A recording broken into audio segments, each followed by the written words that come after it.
வெறும் 7 கோடி ரூபாய் பட்ஜெட்ல எந்த ஒரு பெரிய ஆர்ப்பாட்டமும் இல்லாம வெளியான ஒரு படம் கிட்டத்தட்ட 90 கோடி ரூபாய் வசூல் செஞ்சு சின்ன முதலீட்டுல பெரிய வெற்றிகளை குவித்த 5 படங்களை பத்தி தான் இந்த வீடியோல பார்க்க போறோம். ஒரு பக்கம் பிரம்மாண்ட பட்ஜெட் படங்கள் ரிலீஸ் ஆனாலும் இன்னொரு பக்கம் நல்ல கதை இருந்தா போதும் நாங்க ஜெயிச்சு காட்டுவோன்னு சில சின்ன பட்ஜெட் படங்கள் பாக்ஸ் ஆபீஸ்ல வரலாறு படைச்சிட்டு இருக்கு. பெரிய ஸ்டார் பவர், பிரம்மாண்ட செட், ஃபாரின் லொகேஷன் எதுவும் இல்லாம வெறும் கதையின் பலத்தாலையும் திறமையான உருவாக்கத்தாலையும் தயாரிப்பாளர்களுக்கு லாபத்தை அள்ளி குவிக்கிற இந்த ட்ரெண்ட் 2025ல இன்னும் வலுவாகியிருக்கு. இன்னைக்கு அப்படிப்பட்ட 5 படங்களோட கவுண்டவுனை தான் பார்க்க போறோம். 5வது இடத்துல இருந்து முதல் இடம் வர ஒவ்வொரு படத்தோட பட்ஜெட், வசூல், வெற்றிக்கான சுவாரஸ்யமான காரணங்களையும் அலசி ஆராயலாம். வாங்க வீடியோக்குள்ள போலாம். நம்ம லிஸ்ட்ல 5வது இடம் பிடிக்கிற படம் 2023ல வெளியாகி இலசுகள் மனசுல இடம் பிடிச்ச டாடா. கவின், அபர்ணா தாஸ் நடிப்புல அறிமுக இயக்குனர் கணேஷ் கே பாபுவோட இயக்கத்துல வெளியான ஒரு ஃபீல் குட் டிராமா இது. இந்த படத்தோட பட்ஜெட் வெறும் 4 கோடி ரூபாய் தான். ஆனா படம் வெளியான முதல் நாள்ல இருந்தே கிடைச்ச பாசிட்டிவ் விமர்சனங்களாலும் வாய்மொழி பிரச்சாரத்தாலும் தியேட்டர்கள்ல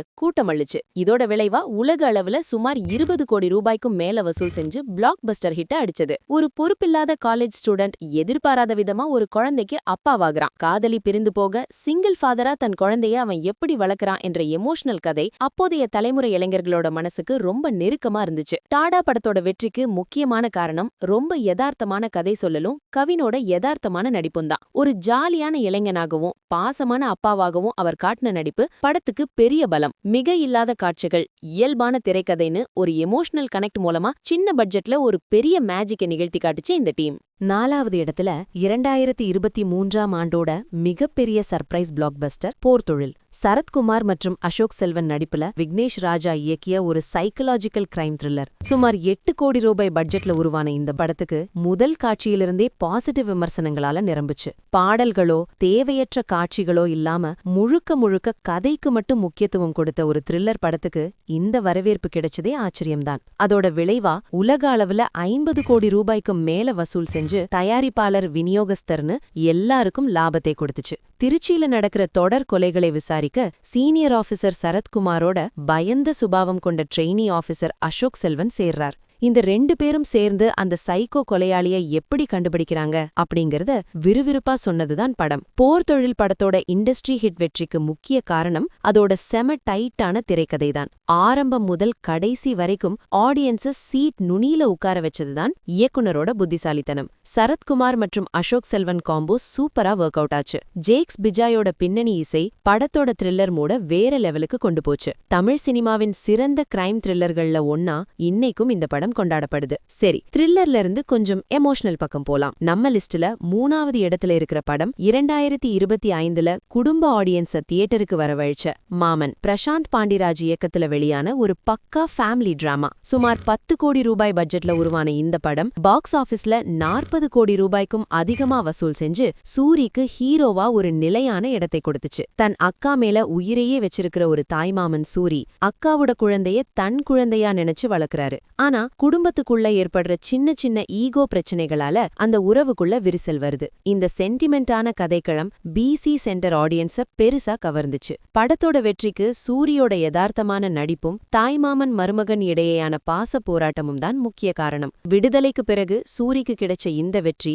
நல்ல கதை இருந்தா எந்த நடிகரும் ஜெயிக்கலாம் என நிரூபிச்சது. குடும்ப உறவுகளோட முக்கியத்துவத்தை ஆழமா பேசியதால இந்த படம் எல்லா தரப்பு மக்களாலையும் கொண்டாடப்பட்டு 2025இன் லாபகரமான படங்கள்ல ஒன்றா அமைஞ்சது. இதுவரைக்கும் நாம பார்த்த படங்கள் நிச்சயம் உங்களுக்கு பிடிச்சிருக்கும். இந்த கவுண்ட் டவுன் சுவாரஸ்யமா போகுதுன்னு நினைச்சீங்கன்னா மறக்காம இந்த வீடியோவுக்கு ஒரு லைக் போட்டுடுங்க. அது எங்கள மாதிரி கிரியேட்டர்களுக்கு ஒரு பெரிய மோட்டிவேஷனா இருக்கும். இப்போ நம்ம லிஸ்டோட டாப் 2 இடங்களை பார்க்கலாம். 2வது இடத்துல 2024ஆம் ஆண்டோட பாக்ஸ் ஆபீஸ் சாம்பியன் லப்பர் பந்து. ஹரிஷ் கல்யாண் மற்றும் அட்டகத்தி தினேஷ் நடிப்புல அறிமுக இயக்குனர் தமிழரசன் பச்சமுத்து இயக்கிய ஸ்போர்ட்ஸ் டிராமா.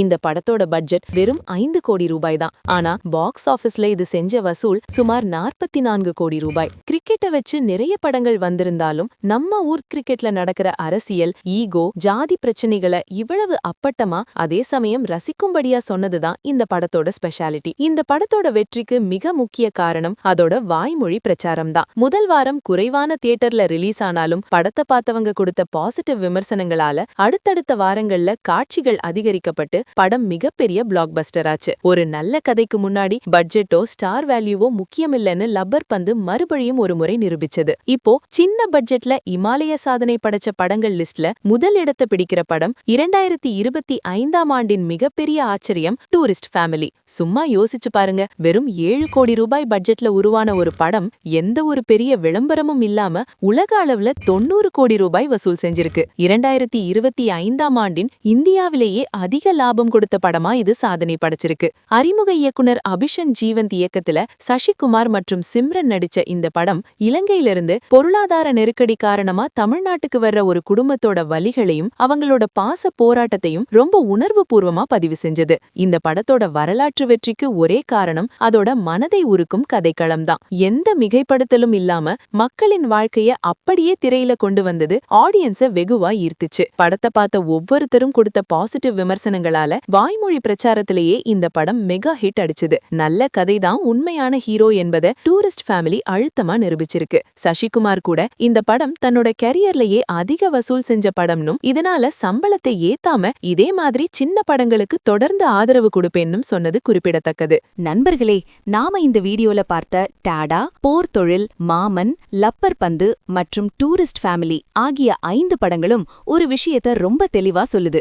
நல்ல கதைதான் சினிமாவின் ஆணிவேர். கோடி கணக்குல கொட்டினாதான் ஜெயிக்க முடியும்னு இல்ல, மக்களின் மனதை தொடர மாதிரி ஒரு கதை இருந்தாலே போதும், பாக்ஸ் ஆபீஸ அதிர வைக்கலாம். இந்த லிஸ்ட்ல உங்களோட ஃபேவரட் படம் எது? இல்லைனா நான் ஏதாவது முக்கியமான படத்தை விட்டுட்டேன்னு நினைச்சீங்கன்னா அத மறக்காம கீழே கமெண்ட்ல சொல்லுங்க. இது மாதிரி சினிமா பத்தின சுவாரஸ்யமான தகவல்களுக்கு நம்ம சேனலை மறக்காம சப்ஸ்கிரைப் பண்ணுங்க. அடுத்த வீடியோவில் சந்திக்கலாம். நன்றி.